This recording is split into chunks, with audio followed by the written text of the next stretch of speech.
మేము ఫలానా బ్యాంకుకి వెళ్ళి ఫోన్ చేస్తున్నాము, మీ పేరు మీద లోన్ వచ్చింది, ముందుగాల 2000 కట్టాలే, ఇయ్యాలనే ఆఖరి, మళ్ళా రేపటికి ఈ ఆఫర్ ఉండదని నమ్మిస్తారు.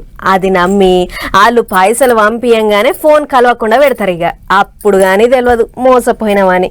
సరే, మా అసొంటోళ్ళను మోసం చేస్తుర్రు అంటే ఏమో అనుకుంటాం, కానీ ఏకంగా ఎమ్మెల్యేలకే సూటి పెట్టిర్రు గినెడమ సైబర్ దొంగలు.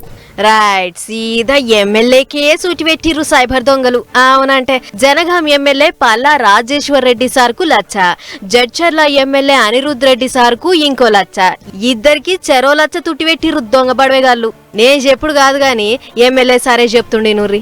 Prime minister Viksit Bharat program లో 40 మంది యువకులకు యువతులకు నియోజకవర్గ స్థాయిలో 10 లక్షల రూపాయలు సహాయం అందుతుంది. 5 లక్షల రూపాయలు గ్రాంట్ రావచ్చు. అదేవిధంగా 5 లక్షలు ఈఎంఐ కట్టాల్సి వస్తుంది.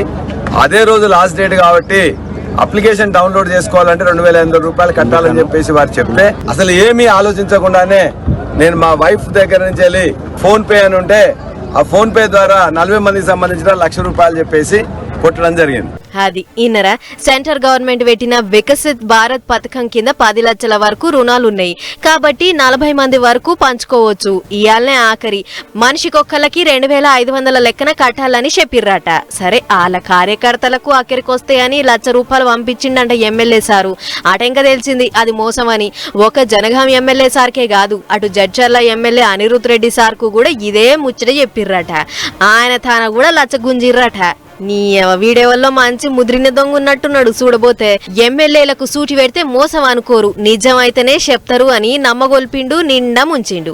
మరి ఇద్దరికి ఫోన్ చేసింది ఒకడే కావచ్చునో మరి చూడాలి పోలీసోళ్ళుగా సైబర్ దొంగల్ని ఎట్లా పట్టుకుంటారు అనేటిది. గాని దొరికితే తాతలకు తలవాళ్ళు గట్టిగా వస్తారు కావచ్చు పోలీసోళ్ళు.